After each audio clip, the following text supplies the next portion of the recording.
Hi. Hi, Josh. So welcome. So this is going to be an equitable start for our students and how to set up our courses. And John just brought up an excellent question, and that's, where is that template? So Merit has created a wonderful template. It has orientation module, and so it has all the things that we need to have there, such as student services, technology page, um, the meet your instructor placeholder. So it has all of those things where you can just go in and put in your own information. But there are a couple of different places where that exists.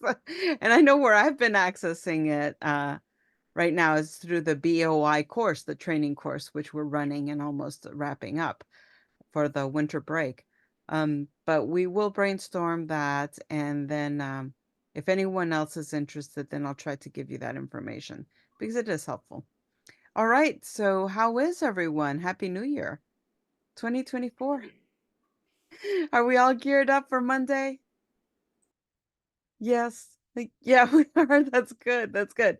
And so one of the things that we can do to gear up is I guess reflect a little bit that, I still have nightmares about the first day of class.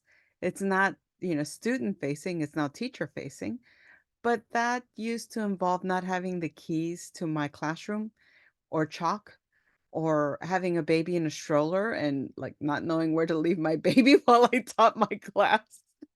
Things like that.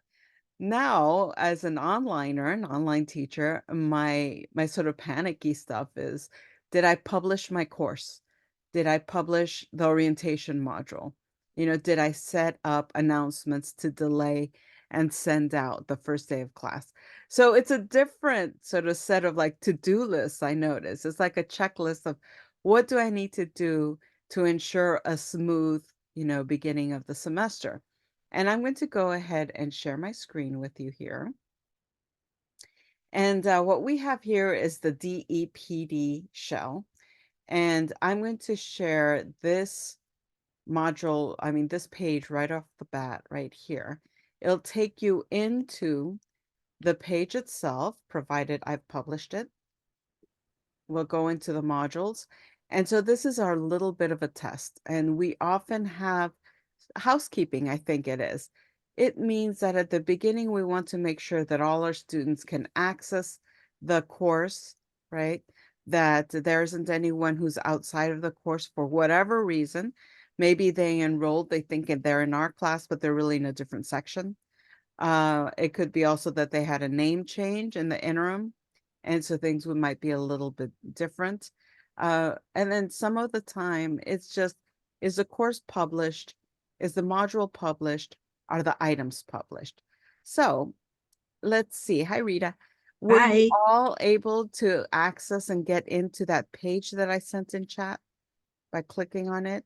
Now, sometimes if you have two screens, it gets a little bit weird. If you have your browser set to open links, then it might go to a different browser, if that's a default, right? Oh, it looks, Josh, it came through fine. All right. And so we have little tests like that to see if things will go through. Another one, it's a test for this here. Um, hey, Randy, I can't even see you in my little screen. I didn't see you come in. Hi, Randy. Randy, let me know Hello. if you want to give a little intro or introduce yourself to the group here. You're like, no. Sure. I didn't want to break up your flow, Monica. No, no, that's okay. No, this is perfect. Okay. Yeah. No. Hi everyone. Randy Carver, DE coordinator. Also co-chair with Annie Shaka, who's actually in the room today, for CSJ Com Studies and Journalism. So I'm just here to support Monica and also learn myself and listen to what she has. All right, awesome. Yes, our fearless leader. So it's wonderful to have you here. Good morning. And we're trying to gear up, right? It's all about setting the stage, making sure that we're comfortable and confident, and that helps our students. And also, we think about that if we remember when we were students, the sort of anxiety of the first day of class. But for the students, they have potentially 3, 4 different professors that they have to then adjust to and figure out their way of teaching the class, their way of setting up a course. So they have a lot more adjustment than we do. We set up our courses pretty much the same way for all our sections. Very similar, right? And for students now, they have to figure out, okay, my professor is setting up the course by using modules, but they have everything in week one, orientation module and learning content. And that can happen if, for example, my poli-sci course is a 16-week course with a 16-week chapter book. So I don't have the luxury of sort of easing everyone into the orientation module week one and then beginning the content learning week two. I don't. I feel so bad for my students because week one, I'm throwing all the orientation at them, how to navigate, how to use Canvas. And then on top of that, they have a chapter they have to read and they're going to be quizzed on, and they have to start to explore topics. So we immediately jump into content week one. So the week one will depend on how your course is set up. So there isn't the one way that you must have content, learning content that week one. If you have the luxury of easing all of your students into the orientation, becoming familiar with each other, yay. I would go that route instead of trying to force students to start to read. My chapter I think is something like 25 pages, which is doable. But still, it's a lot of work if they have 3, 4 faculty who are also giving them that much. All right, so I'll go back to the share here. And we've already determined that everyone was able to get in to that page. The other thing I'm going to do is I'm going to share the syllabus for a different course. Let me see if I'm in the right course. Yeah. And this is to show you the power, I guess, of what we call the syllabus tool in Canvas. It's also been referred to as a liquid syllabus for some of the trainings with the At One. So that's for the state of California, the online network of what is it? Educators that they call the liquid syllabus something that is a Google site where instructors have everything, syllabi for all of their classes, a bit about themselves, connections and networking, and they also call that the liquid syllabus. So in case you hear that term, you'll know where that's coming from. But this syllabus that I'm going to send to you, so I'm going to say here,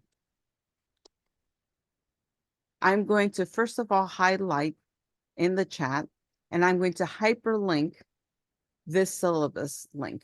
So there are a couple of things that we can test out with this. First of all, if in the chat it says CCSF syllabus and you click on it and it takes you somewhere, that means that you have a newer version of Zoom. If you look at the chat and it says CCSF syllabus, but you can't click on it, it's not a link, it's not hyperlinked, that means that you need to update your Zoom. So this is a little test there. The second thing, which I think is very powerful. So was everyone able to do that? Or did we get Yes. yes? Okay, great. That means we're all updated with our Zoom. Phew. Well, Mhm. it's just nice to always have like the latest and greatest in Zoom, especially if you're going to have virtual office hours with your students or maybe live mini lectures or whatever with them, because then you know that you have all the tools that you can use, right? The second thing is that this course is from last fall. It's not live anymore, so it shows you that, and it's not in our district. It shows you that even if you're not a student in a course, you can share your liquid syllabus from your syllabus tool with your new students, your upcoming students. And it's powerful because you can attach this or link it in your welcome letter. The welcome letter, ideally, we would send it out a week before classes begin. I already sent mine out. I sent it out last week for my 2 sections at Contra Costa College. I've already begun to get inquiries, so student says, oh, thank you for the welcome letter. So what's the difference between this section and the other section? Right? So students are already thinking, I know there are 2 classes. I can't really see what's the difference. And so it was great. I told them, well, one of them's an 8-week course and the other 16 weeks. They have the same content. And so, so it gave us a time to think about what's best for that particular student. And so you can individualize some of that pre-course contact with that. Um, but the rule, if you will, is that you send out that welcome letter before the course officially begins. So if your course opens, let's say 6 a.m. on Monday, you can send yours out at 5 a.m. and you're good to go. You've met that requirement. Now, how much does it help a student? I don't think it helps a student that much. The only way that helps them is perhaps a reminder, you know? So when they stumble out of bed or get back from work, then they're like, oh, wow, my class began today. So that is a reminder. But is it going to really help prepare them for anything else? I don't really think so. So in particular, if your class has books and students like to shop around to get the best deal on their books, well, it's nice to send them the titles of those books. If your course does not have a book, it also helps in the welcome letter to say, I'm going to provide all the content. You don't have to worry about purchasing a book. Instead, get the scientific calculator or whatever it is. Then that means that students now know that they don't have to worry about spending a lot of money on your course. And that way they can go and buy the physics book. Do you see what I'm saying? So it does help students prepare.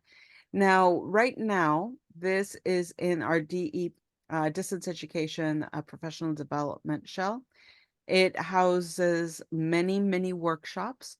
And so I think that it helps a lot to be able to come in here and then just check it out. Just last night, we had a session where one of our peers was asking about design and design tools and Canva. And we were very easily able to jump into this same course shell where we have all of these trainings, and then just scroll down to where we have here, let's see, Pope Tech, accessibility. Let's see, Canva Love. So it turns out that instead of just giving a link to our colleagues on Canva and how to use Canva design, we were able to share an entire module with helpful tips and links and how to rework the PowerPoint, if you will. So all of these trainings are already in here, and I really do encourage you to go through and check them all out. All right. So let's jump into our equitable start. We always think about students and designing our courses to be student facing, student friendly, growth minded. It's a challenge because sometimes we want to get to the point. We realize that last semester, maybe I wasn't so clear about my late grade policy, right? And so perhaps I want to make sure it's absolutely clear. And so I might start to use techniques that are not very growth minded, like using all caps. We know that using all caps is not equitable. When we see all caps in written form in a text or in writing, it's as if somebody were screaming. And it is interpreted like that. It's interpreted as my teacher's upset with me and is screaming at me, no late submissions, right? So there's another way to tell our students that our policy is that we can't accept late submissions. And we'll notice that normally or typically, when we're trying to be equitable, we use more words, right? When we're being a little bit more curt, we use less words. And because we're using less words, we feel we need to put those in caps somehow. So here we've touched a little bit on pre-course contact. It is part of the CVC OEI rubric. And these rubric criteria help us design a course that is more equitable, but also that is a better designed course. And so the link is right there. You can go ahead and click on that. I think it opens right into the PDF that has this is the old-timey one, like the way it came out. This is how we do our peer reviews. And but it breaks down the different criteria And you can go ahead and take a look at that and do a little bit of self-assessment, right? Am I clear in my objectives? All of these things that we need to do and have to make sure that our students are able to understand what it is that is expected of them and what we hope to provide. So we hope to brainstorm a little bit in terms of the language of the welcome letter. I mentioned that that just means it's part of pre-course contact. The welcome letter, huge suggestion, is to send it to your list through growth. So through Insight, you'll find your roster and use Outlook if that's what you're using. I normally do because I don't want to use my Yahoo, a personal account, to send an email to my students. So I'll send it through my campus email because my people tab will still not send. I can't use the Canvas inbox until the first day of class or when my course opens. So that's the only reason to use Outlook at this point. So what I do is I just copy and paste the letter that I have. I put it right in the Outlook email text. I edit it to make sure that it makes sense, that it doesn't have external links linked up, and that also that it's accessible. I send that letter out, but that same letter, I have a copy of that letter in my orientation module. So it's right there. And then I also put it in the announcement. So we may think, oh my goodness, that's so redundant. 3 different places. I'll tell you why I do that. I do that because I send the pre-course contact. Sometimes it's even a week and a half before the first day of class, just letting them know, what's the situation with the book, that the course reminder that it's a fully online course. If these had live synchronous meetings, I would share that information. If we had to meet in the classroom, I would share that information. This is our classroom. We meet at this time. And when we do that, I say punctuality is important, right? Sometimes I tell them the best tips are shared within the first 5 minutes of class, just to try to get students to get in there. Um, the other thing is that you probably all do this as well, unless you have a very set sort of roster of students, but we accept late students often. So that means that that pre-course contact letter that went out through Outlook will not then have gone to those new students who added after that point, right? The announcement is set to delay and go out as soon as the course begins. So that Monday at 6 a.m. or 8 a.m., that letter goes out automatically through an announcement. But sometimes students don't have their announcements set to go to where they actually read their emails. Their notifications, the default is set to go to their campus email, but many students don't read that, right? And so and it'll take us a while to tell them, set your notifications so that you also get notifications at your Yahoo Hotmail account, your Gmail accounts. And then the third place in the orientation module, the reason for that is that students are already in the course.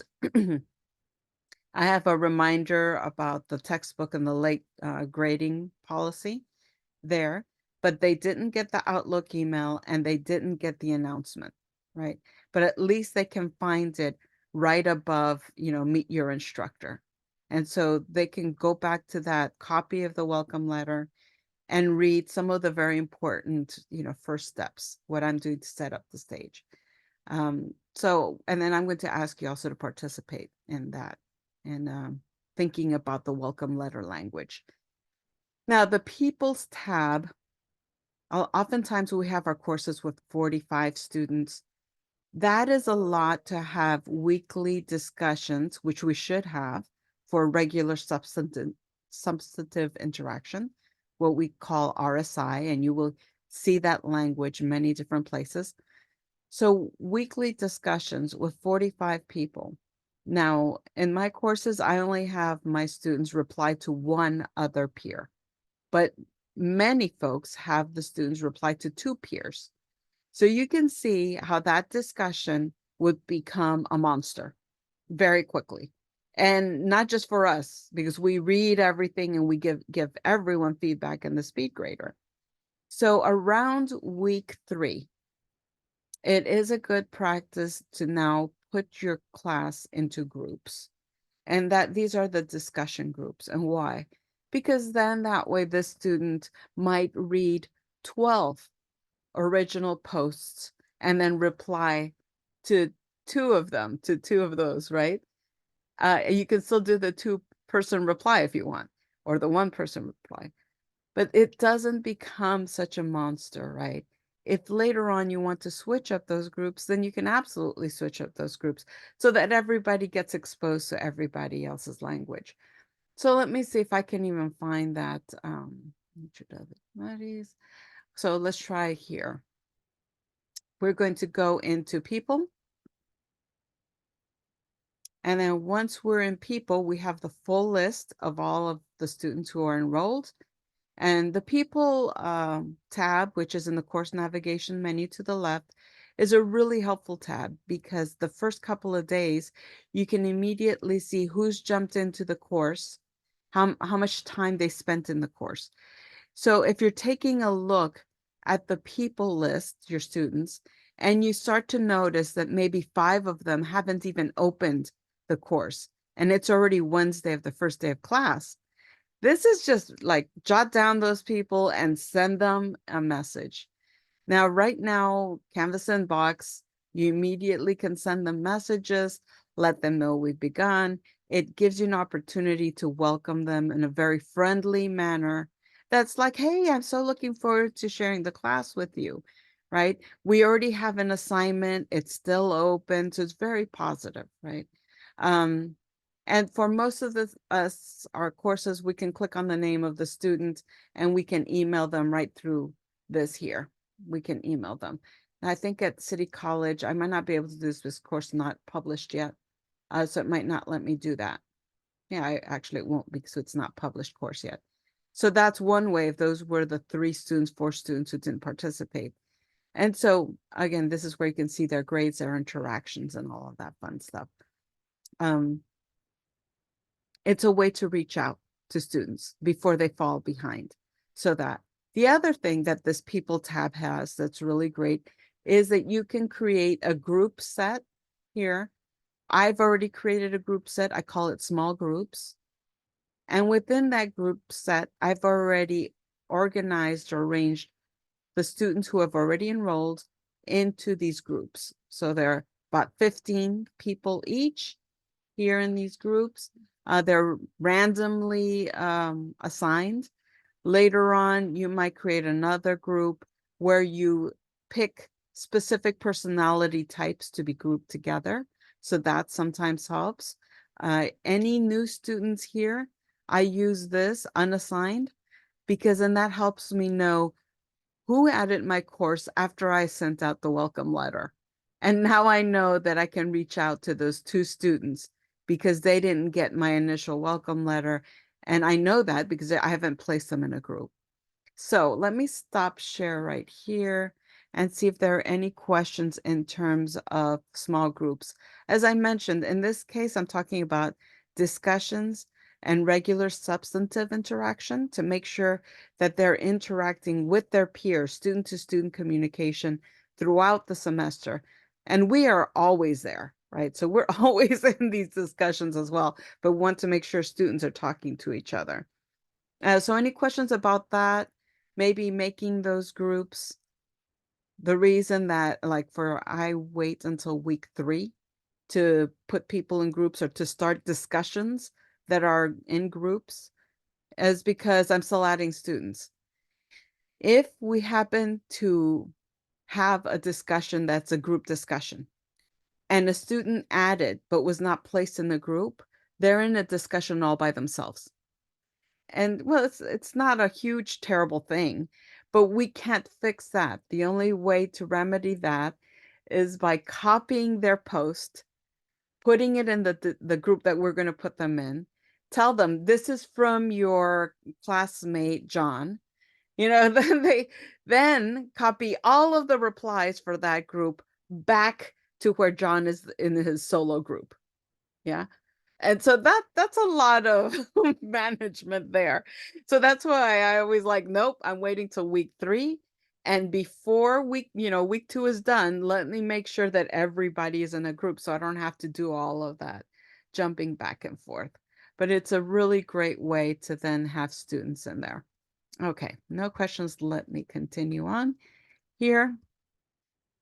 Their overview. So again, I say week 3, you can more or less figure it out. And then later on, you'll notice that maybe the course starts to wane in terms of your enrollment. So then you can readjust and maybe make those 2 groups instead of 3 groups, just so that you don't end up with someone who's in a very non-responsive discussion group. All right. Now find and set the until dates. So this is very important for your students, but also for you in a lot of ways, because you want to make sure that your every single assignment that you have, even if you're being very generous and keeping your assignments open until the last day of class, you really want to make sure that all assignments, and those are assignments, discussions, and quizzes, do actually close. So where you see an assignment uh, until date, what that really is the close date. And the reason for that is that our courses are open. It used to be a month.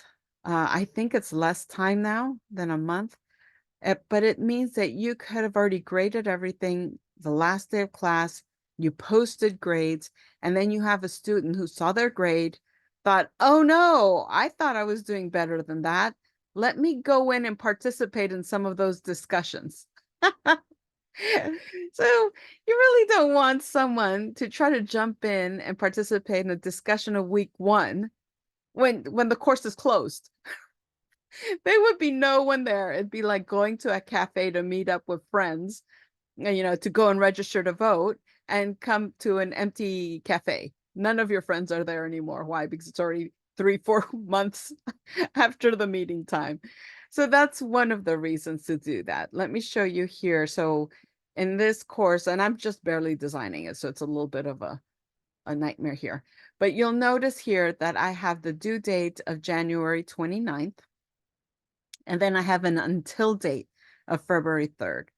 The until date means that it closes. Now, do I want all my students to participate in this quiz? I do.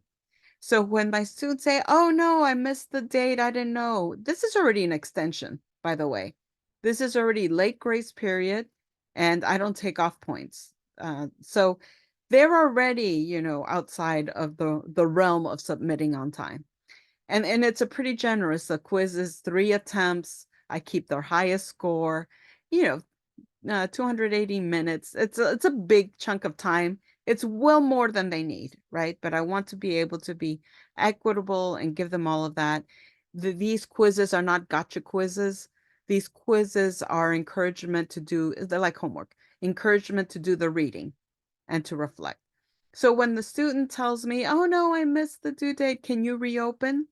Then I'll say, "Oh, I'm so sorry you missed the due date. Are you okay?" So then I ask a little bit about what's going on with them. Um, and they said, "No, well, I just missed it." I'm like, "Okay." I tell them, "Well, the grading policy is that I don't really reopen quizzes or discussions. The quizzes are not reopened because I let them see the right answer. Now the answers are out there in the ether." So I'm like, I tell them, I'm like, "I'm sorry, but the answers have already been published. Missing one quiz is not going to kill your grade, but this is a learning moment. We need to learn that if we're not going to make the due date, to make note of the until date and put that in our calendar so that we don't miss out on the extension." Now, if this were a higher, I guess, scored assignment, then I would probably reach out to all of the kids who did not submit their quiz and remind them. So I'm going to message students who, and that's in the grade book. So let me show you. I go into the grades tab, and I would pick whatever assignment that was. Let's say it was a 3 topics assignment. I'll click on that, on the 3 dots. So those 3 vertical dots that you see, and you have to hover, I think. Do you? Yes, you have to hover over the right corner of where the title is because it doesn't pop. I don't know if you can see that. So at first it's like, but where is it? I can't see that. I don't see 3 dots, that Sally's telling me about. But if you hover, the 3 dots sort of appear. Those 3 dots are the more options, and I select message students who. And so by selecting that, I get rid of this no submission for because I don't think it's very growth minded, right? And I say instead, still open for you. You know, I try to be very enthusiastic. And so still open for you. And then I give a very friendly salutation. I let them know, oh, this assignment is still open. So please take advantage of this opportunity and extension.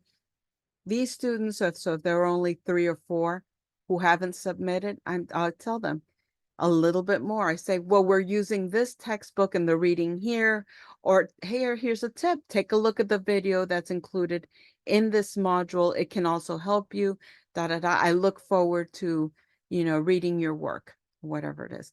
So that way, it also helps me reach out to students so that I can remind them. And so that's one way to do it because I have an until date, which means that I'm not going back and reopening assignments. Now that we mentioned these 3 topics assignments, this is not a discussion and it's not a quiz. So this is the sort of assignment that if a student, had COVID or something, that I'll go ahead and reopen. And the reason for that is that this is a building assignment. They have pretty heavy research essays to write. I want them to get started in a very easy way where they get a lot of feedback that's very positive so they can move forward. So this is a sort of assignment that then I'll go back and reopen. I'll go into edit. And let's say here that everyone has the one limited try. The files are restricted to only Word documents, for example, and I let them know. The plagiarism check, you can go ahead and click on Turnitin.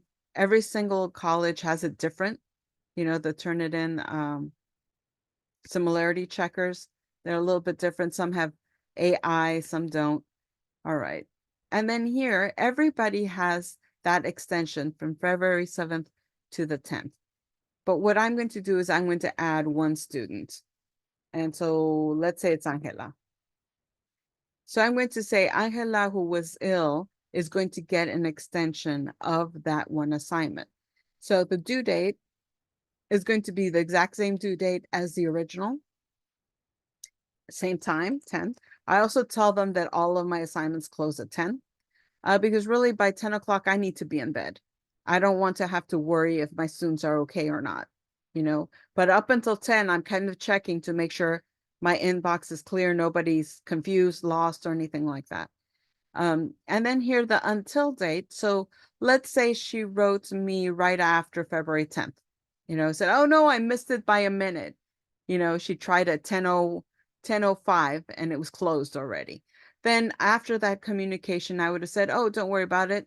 I'm going to go ahead and reopen the assignment for you. It will close again on Sunday at 10. So I communicate the extension Sunday at 10.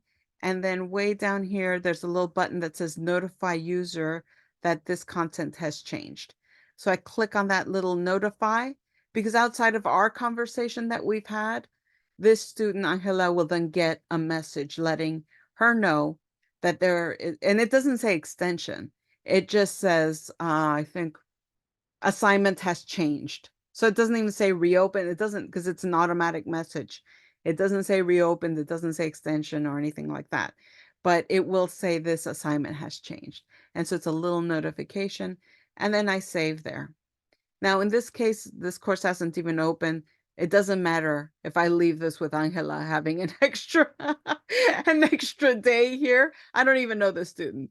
She may not need the extra day, but it doesn't really matter, right? And so what I do try to tell students is to check the until date because the until date is going to be when that closes, right? So it's held open until.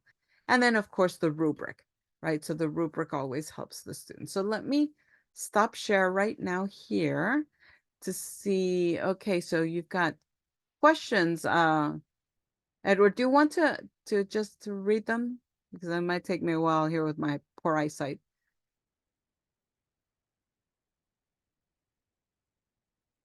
How long is too long and how short is too short for the, oh, we can't hear you, for the discussions? How long is too long? How short is too short? If it's too long, they don't read. If it's too short, they feel overshort. That's a good point. Yes. So we are like our students, and sometimes because I've taught colleagues. Sometimes the things that we ask our students not to do are the things that we do ourselves. So we are students. So that's true. So there is a sweet spot, just as there are sweet spots for the welcome letter, welcome letter that's basically a syllabus at 6 pages. The welcome letter really should be about a page, right? Okay. It's not supposed to be really long. It's not supposed to have all that detail. You don't put your assignments in there. All of that somewhere goes somewhere else. And then also, if you let students have an entire semester, well, it is a lot. Now, you do have to save yourself from a lot of stress because we don't have the turnaround time to post grades that we used to. So Hmm. before we used to have like a month, I think. And now it's more like what, 2 weeks, 3 weeks to post grades after the last day. And a lot of students um, know they're very smart. They know how to work the Canvas system. And so they might just decide, because of course we all think we're fabulous and geniuses, might decide that they're going to spend the last week of class, doing everything. Right. And then they think that they're going to do it perfectly. But I'm like, well, that you could, but you haven't really been getting feedback because you haven't submitted work. So how do you know what you're submitting is really meeting the mark if you haven't received feedback? So that's the reason I just can't to share that experience with you enough to just really put those until dates. Again, you can be as generous as you want to and can afford to be, right? But like John, you have what, 5 classes plus? And so imagine all of those students deciding to submit everything that last week. Now, a lot of you are very strong and can say, no, my grading policy says that you have a week to submit, or you need to contact me to submit. Okay, for me, I don't know if it's because I'm kind of tiny. I just don't even want to have that conversation. I don't want to have a conversation where now I have to go back and forth with the student about why I'm not going to, reopen something, regrade, or worse yet for me, accept something that's already been submitted. So something's in Canvas already, and I'm going to say I'm not going to accept it. So I don't even want that to be a conversation. So so I have other conversations I have to have with my lovely students, and that's one I can avoid. So I just those until dates, like I mentioned. All right, so no questions on that. Now you can use the late grade option so that you don't have to worry, as long as your grading policy very clearly says for every day an assignment is late, I'm taking off 2 points, then you can do that. And there's a place to do it. Show of hands, anybody want me to show you where you can set that points off per late day, late hour policy? No, no, you guys are all, see, we're just lovely people. We don't want to take points off. Oh, and that's true. I do beg my students a lot. I just pretty much am like, I'm begging you, please, please submit this work. I'm like, you're so close to an A. I will not give you an A if you have an 89.9. That's not an A, that's a B. And it's in my grading policy. And I tell them there are all of these assignments that you could have submitted, you didn't submit, or the extra credits that would have helped you boost you into the 90, which is the official A. And so I know that sounds harsh, but I do a lot of begging also for that.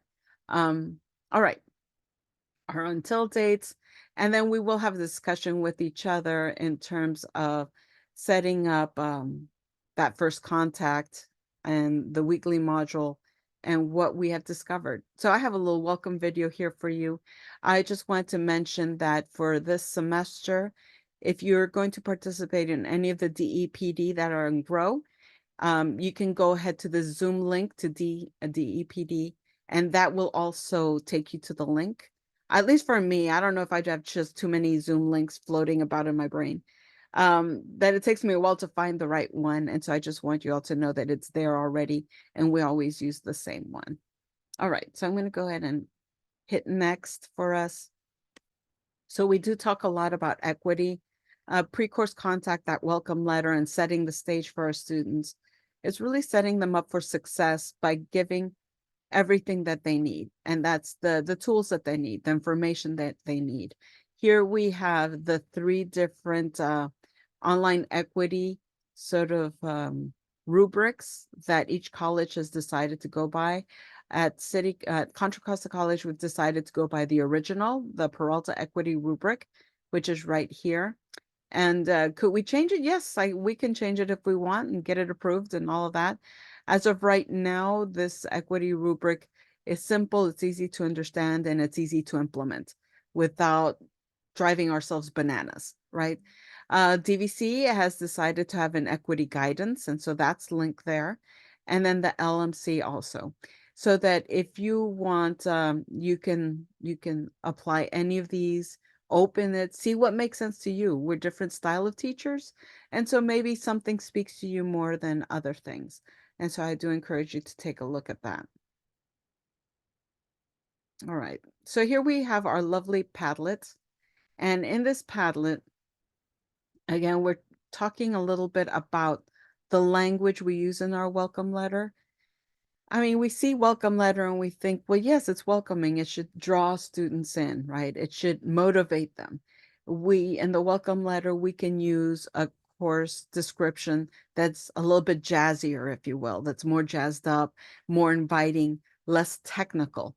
The syllabus has to have the official technical out this course description, the one that's in the course outline of record, right? The official one.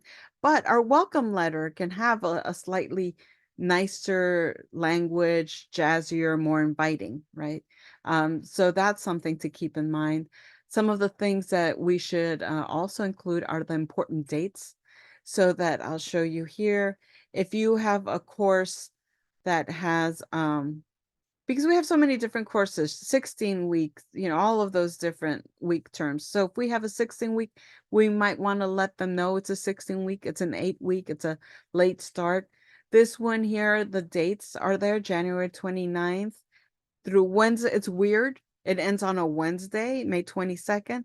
So because there's weird dates we have our start and close dates, that we should put that in. A close time, 10 p.m. So anything that we're going to have, we should include that there. That information's in the welcome letter. This particular course has a trigger warning, which I think I might have to make this bigger. A lot of our courses, like especially in political science, we might have an article that triggers, or well, actually, a lot of my content triggers, but when I'm teaching a class like this, Drug Wars in the Americas, the whole darn course is a trigger when it needs a trigger warning. So my welcome letter then would also contain some sort of trigger warning. So there's that, the dates, the language tone. Again, we sometimes just came off of grading, right? In this previous semester. And so we're like, I got to remember to tell students not to plagiarize, not to use AI, not to, but there's a way to say what we don't want them to do by kind of telling them what it is that we think they can do and we expect them to do. We expect creativity, we expect originality. So there's a way to make that language tone sort of not so punitive when we don't even know them, right? And sometimes students will say, I haven't plagiarized anything, but it was like maybe a general, please don't plagiarize. But please don't plagiarize sometimes is received as, shame on you, you plagiarized. I don't know why. It's not the tone we were trying to give, but it's the tone that was interpreted. Also share documents. Pardon me.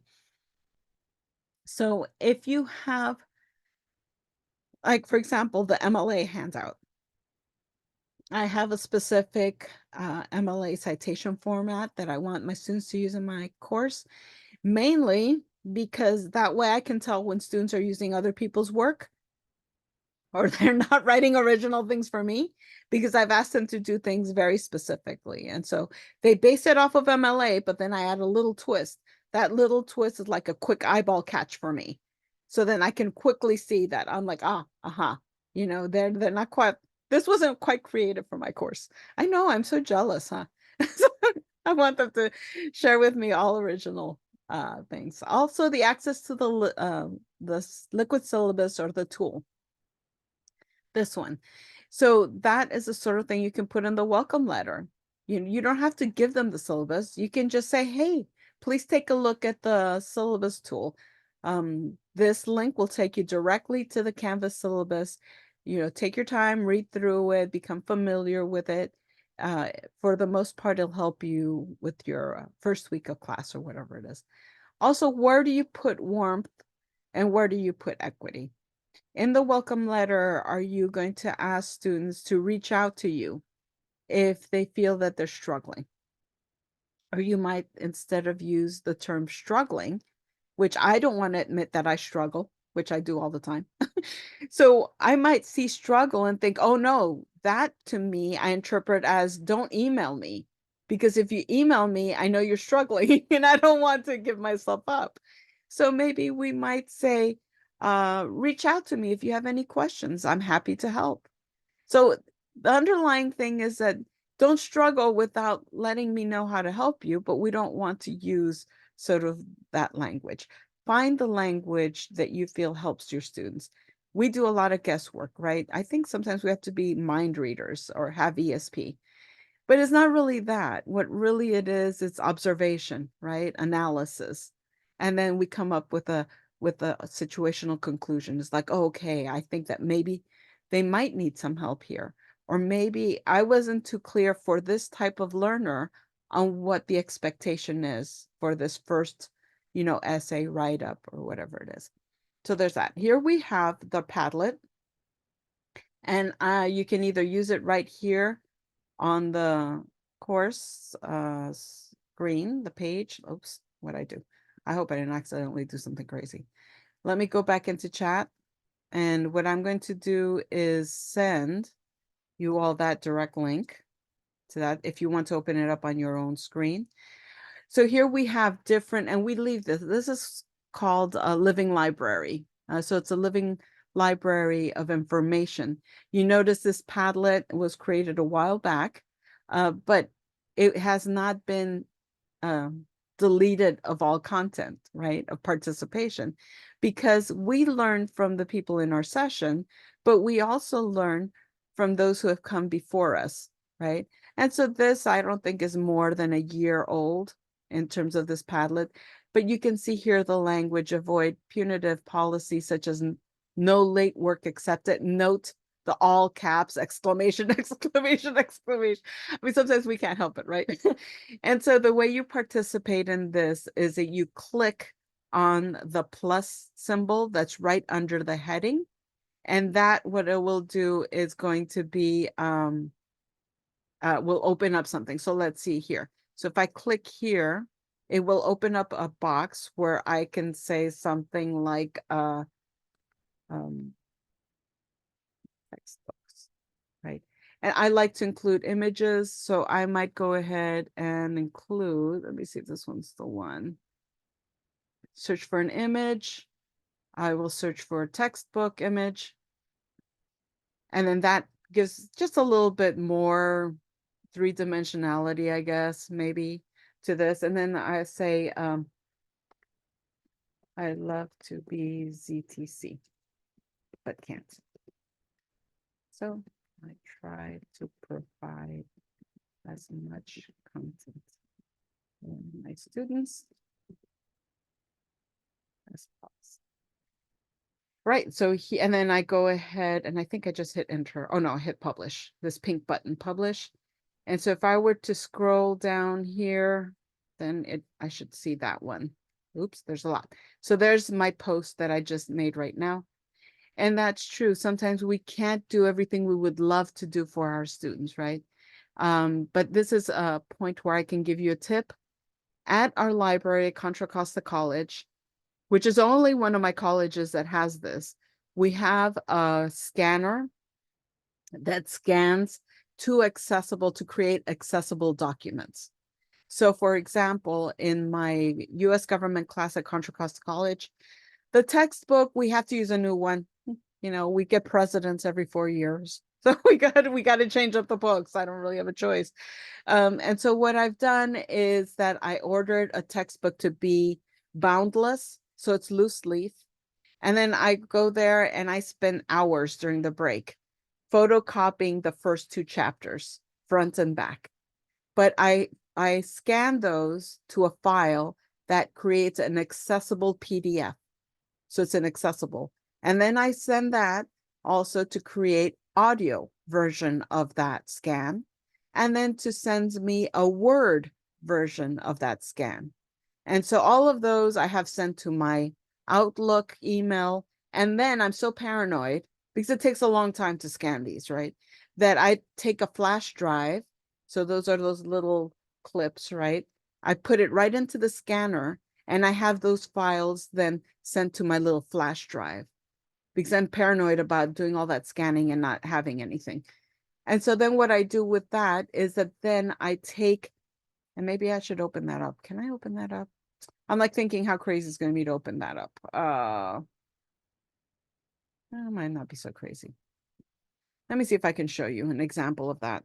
So then what that means is that for week 1, while students are struggling to get the textbook, and we have textbooks on reserve at the library, you know, they're at the bookstore, but students often, well, you know, it's an expensive book. I don't blame them. You know, I think that that was the toughest thing for me, was to be able to have to do that. So I have 2 sections. One of them is an 8-week section. This one is a 16-week session. I tell them 16-week, fully online. These are the dates. And then if we go to the first module, I'll show you how, again, I have the welcome module. We were talking about that, John, with with all that information. And I will try to give you the quest for online learning, because I think it really works. Now, in this case, what we have here is, let me see if this is addition to first chapter. Let's see. So here, because the first week I mentioned that I don't have the luxury of giving them just an orientation, I have a page dedicated to grades and feedback, for example. We have map quizzes, so I give them the map quizzes at the top. The very first week, they get those sort of, hey, you're going to be quizzed on these maps, so that they can start to take a look at that. And then also we have the chapters that I went ahead and okay, yes, it's crazy making, and I'm not saying that everybody has to do this. I'm just saying that if you have a little bit of time and you have a course where your students have to buy the book, that you might provide some sort of information until they get their book. In this case, I took a picture of the cover. It has a caption in it.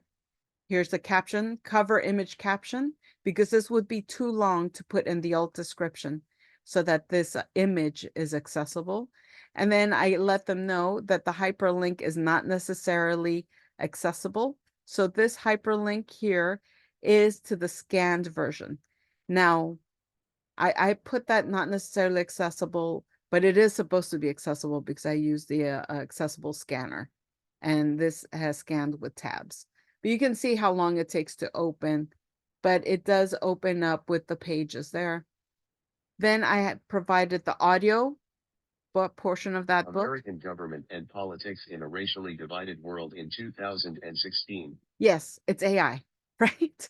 It's a computer generated reading of the text. But I do tell students to take notes while they listen, keep track of citations. And then here, what I did was with the Word document, I copied all the text from the Word document, pasted it here, and then created the boxes here.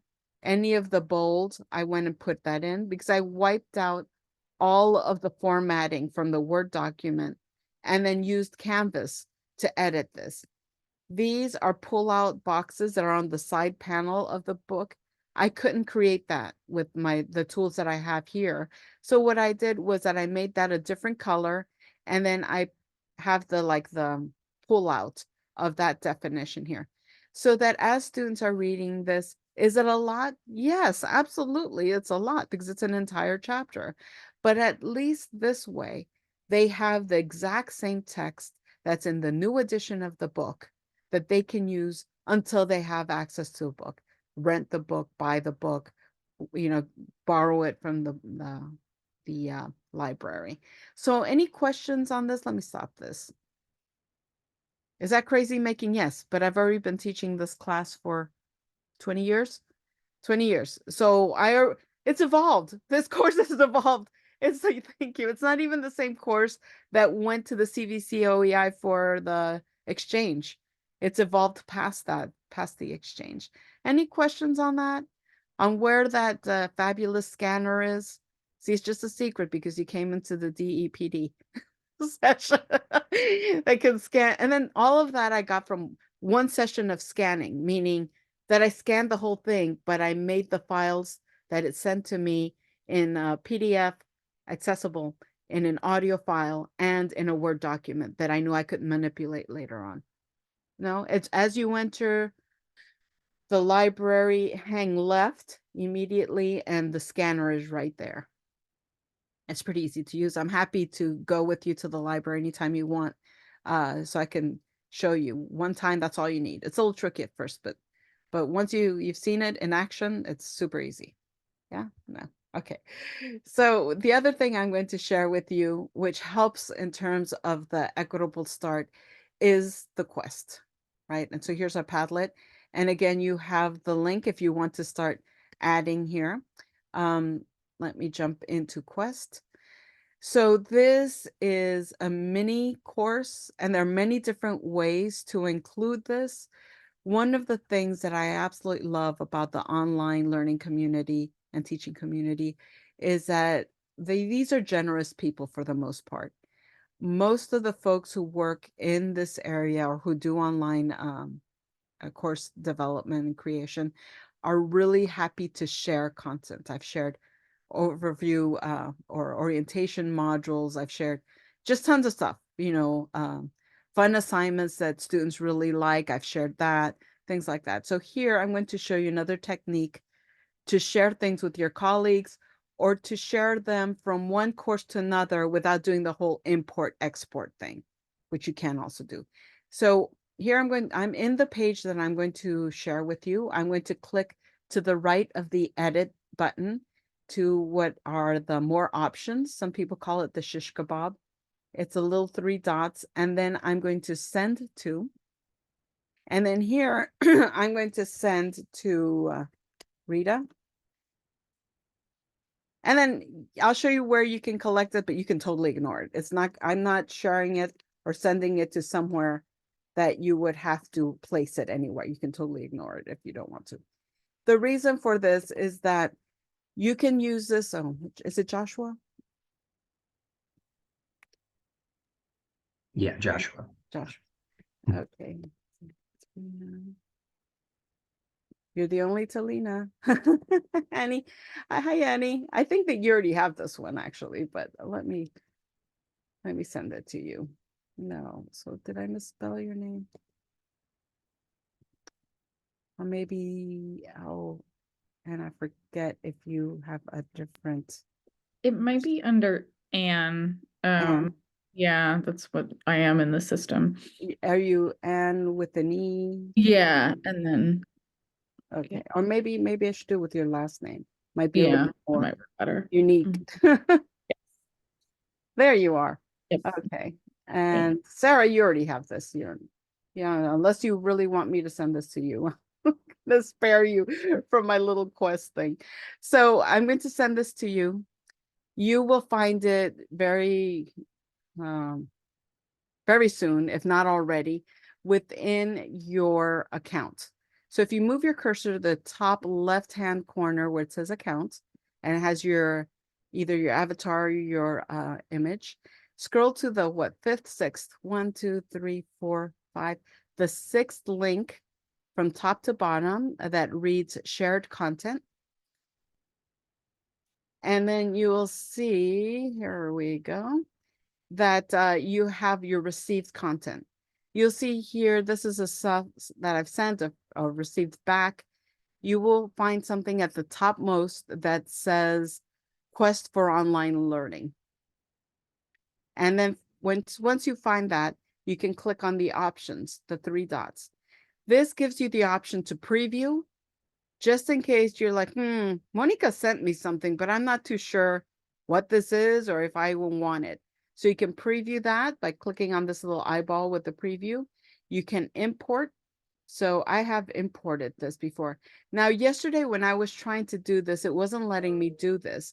And I think the reason it didn't let me is because I was using Zoom at the time and my computer was just like, nope, it's too much, right? So let me see, let me type, I just have too many courses listed here. So I'm going to type political science here, and I'll find the spring semester. And so I select what course, and then I can select where, and I'm going to put that in the welcome module, the start here module. I'm going to place it at the top because I probably already have it, and this will just be an easy way for me to go and remove it later for myself. And so that's what I'm going to do, and I'm going to place it there. And it looks like import started successfully, which is great. Which, Edward, if you're still here, it didn't do last night, did it? And then I'm going to close that, and then I'm going to get out of there. So, and we'll get back into our, well, if we came back here into this course, let me see. This one might not be the course that I selected for that. Let me check. Modules. Might not have been this one, might have been the other one. But it would be right here at the top. Let me see, I'll refresh. Yeah, it's probably the other one. And so it's going to be right here at the top of that. If for whatever reason you don't find it, you send it to yourself and you don't see it placed, you can click on the plus symbol in the top, right here, the module heading right here. You can click on the plus symbol and then ask for that assignment and then scroll until you find it, Quest for Online Learning, add item. Anything that you add that way will always go down to the bottom. Here it is. And, but you can see that I already have it in my course. So I'm just going to remove it. It's not even a copy. It's just basically the same thing. Notice that my removing it from here doesn't mean that it's deleted. It still exists in my assignments and it's still here. All right. So I send that to you. Why? Because it also helps within week 1 for students to realize that there's a certain way they need to work your course as an online course, right? Let's say that you're teaching a purely face-to-face course. Quest still helps your students because then you're helping them guide them through the steps of what other tools they can use. You might place a syllabus in Canvas where you want to make sure that they know how to access that. Maybe you don't have anything there, but maybe one assignment that you really want them to upload because it can go through the Turnitin similarity checker, let's say. And instead of manually checking everything, maybe you want the system to give you a little of a help. Well, then you can just go ahead and do that. But doing Quest will help them. In my course, I'll accept an old Quest certificate. And we've been doing it now for what, 5 years? So I'll accept an old one. I don't care. But they do have to give me the actual Quest certificate. Sometimes our students are very, very smart. They will try to send us a screenshot of something else, something that says, thank you for completing. But you'll notice it doesn't have their name or the date. So I'm like, nope, nothing outside of the actual certificate will be accepted. It has your name and it has the date. I'll accept old ones. And poor Randy, you even got a student, I think, emailed you, right? That student who asked you for the copy of that certificate sent it at 3 o'clock in the morning last week. Which is just like, I'm like, well, and what did I do? Again, being growth minded, being warm and friendly. I said, fabulous. I'm so glad you were able to get your quest. Now, save it to a folder that's titled certificates. You might get another professor asking for the same certificate, and you will have it ready to upload and send to them. So did I write, sorry, buddy, too late? Or I already posted grades? Or, or why are you emailing me at 3 o'clock in the morning? No, none of that. So it was more, okay, you've done this. Let's make this a positive thing. Congratulations. And it worked. I didn't get the student writing back like, but I want a change of grade form to be submitted or anything like that. Just go ahead, Sarah. Thanks, Monica. I was just going to offer that how I've started using Quest is at the beginning of the course, as Monica is indicating. And I put it as a fairly high unit assignment that kind of equates to some of the other assignments in the class. And then towards the end of the semester, I make it a 0-point assignment. So then it actually turns into extra credit. Because it's not really a part of the curriculum, right? In terms of, our actual curriculum, it's a part of online learning, but I put it in week 1, I make it a higher point. And so that tends to motivate students to really get it done. And I have almost 100% participation when I do this. Wow. And I give them, I set a due date on it and I send reminders.